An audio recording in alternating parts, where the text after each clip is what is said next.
Greetings, my good folk. It's Sureshot, Mistersureshot, back here to do another Alice Asylum update. So American right now is at Pirate Jam, or he's about to go to Pirate Jam, so there was no stream this week on the American McGee YouTube channel. However, on the American McGee Patreon page, there were a few concept art and other little details that I want to show and just kind of give my quick thoughts on. Nothing too big, but still interesting to point out. So, let's get started. The first thing I want to show off is the concept art for the logo. This was posted, I believe, before the last American stream. So far, I think it looks pretty good. There were suggestions, or more like opinions, on the title involving barbed wires, because there was another concept title art that featured barbed wires. I'm guessing that it was supposed to symbolize isolation. I'm not too sure on that one.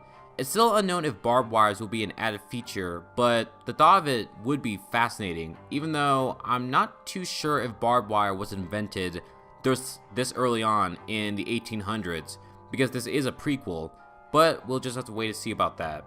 I think the only complaint I have is I feel like the words Alice just seem a little too bright. Again, these are all concept art. I just thought the words would be just a tiny bit dim.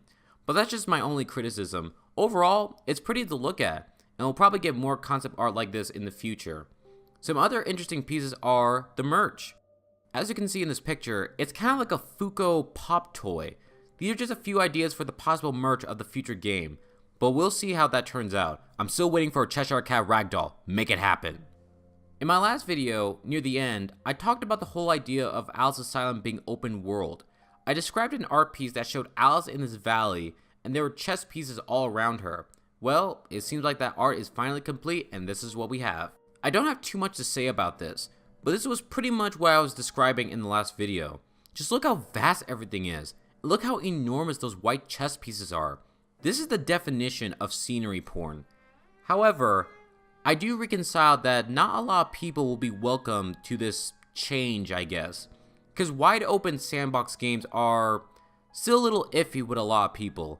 Some people still prefer the linear route, the linear route gameplay, and you know, that's fine.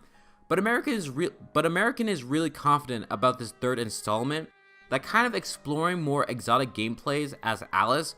I personally think it would be exciting to see how the difference in the gameplay between this future game and the previous titles, and just seeing how they pretty much contrast each other. I do feel like that Alice Asylum should add something new to the American McGee Alice series. But tell me what you guys think in the comments below. Would you prefer if the next Alice game stays the same format as Madness Returns? Or do you think it's about time that American expands his franchise so his recipients can explore more of Wonderland and can branch off to different areas in Wonderland and trigger more events in their world and the real world? And also tell me your opinion on the new title and some cool merchandise you guys would like to see come true. If you like this video, make sure you click that like button and don't be afraid to drop a subscription. I think that would be nice. This is Mistersureshot, and I'll see you guys on the other side.